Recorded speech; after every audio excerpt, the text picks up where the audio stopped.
From the studio of South Asia Views.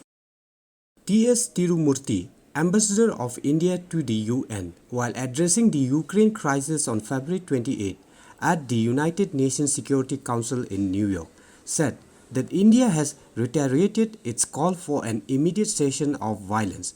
The safety concerns of the Indian citizen stranded in Ukraine were also addressed during the meeting. Ambassador T.S. Tirumurti said, "We reiterate our call for an immediate cessation of violence and an end to all hostilities.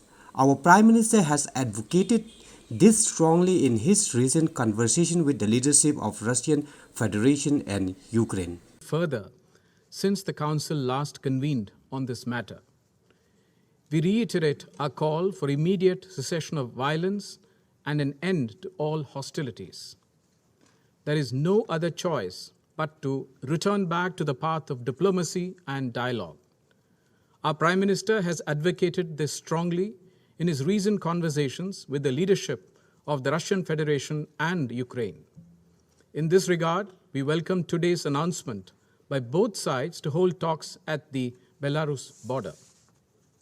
The global order is anchored on international law, UN Charter, and respect for territorial integrity and sovereignty of all states.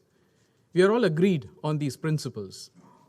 We continue to be deeply concerned about the safety and security of Indian nationals, including a large number of Indian students who are still stranded in Ukraine.